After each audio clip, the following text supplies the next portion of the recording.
మన భారతీయులో మన సంప్రదాయం ప్రకారం తాళి అని మొదలెట్టాడు. మీరు కాస్త పాస్టర్లు చదువుకోండి, శాస్త్రాలు చదువుకోండి వెళ్ళి. మీరు ఊరికే భారతీయ సంప్రదాయం అనకండి, భారతదేశాన్ని చదవండి కాస్త. మళ్ళీ అన్నాడు, ఏంటది 3 పేటల తాడు అన్నాడు. మీకు భాష కూడా రాదా? పేట వేరు, ముడి వేరు. పేట అంటే తెలుసా మీకు? పేంతారే తాడుని 3 తాళ్ళు తీసుకొని పేనితే దాన్ని పేట అంటారు. ముడి వేరు. తాలిలో పేటలు ఉండవు, ముడి ఉంటుంది. మీకు భాష కూడా రాదా? ఏం చేయాలి మిమ్మల్ని? ఒక విగ్రహార్పితమైన అన్య సాంప్రదాయాన్ని తీసుకొచ్చి కట్టుకుంటే కట్టుకో, తాలి నీ ఇష్టం, కట్టుకో, కానీ దీనికి ముడి పెట్టుకో. ఇంకా ఏం చేశాడు తర్వాత?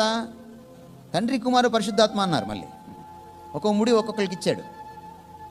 ఈ ఎంత దుర్మార్గం ఇది! ఈయన అంటున్నాడు, నేను ఎవరితో కలవనరా బాబు అంటున్నాడు ఈయన, ఈ దేవుడు. నువ్వు తీసుకెళ్ళి ఆయన ఎక్కడో కలిపేస్తున్నావు, తీసుకెళ్ళి దరిద్రంలో. ఎందుకంటే మహాపాపం పాతకం ఉంటుందా అంటే కోపం వస్తుంది వాళ్ళకి. ఓ పాస్టర్స్ కాన్ఫరెన్స్లో ఓ పాస్టర్ గొడవ వేసుకున్నాడు నాతోటి, దీని గురించి చెప్పానని. ఈ భారతదేశంలో క్రీస్తుశకం 1000వ సంవత్సరం దాకా తాళి అనేది లేదు.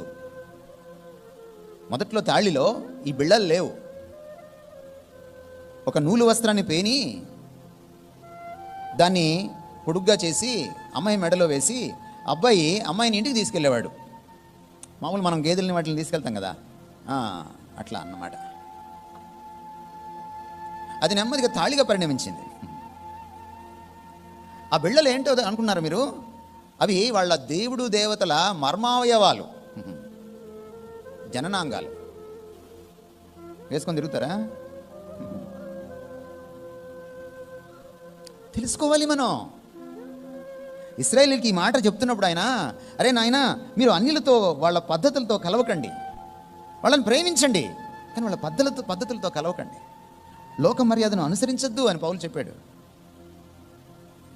ఈ దేవుడి ప్రత్యేకతను నువ్వు ఎరిగితే నువ్వు కూడా ప్రత్యేకంగా ప్రతి విషయంలో జీవించాలి.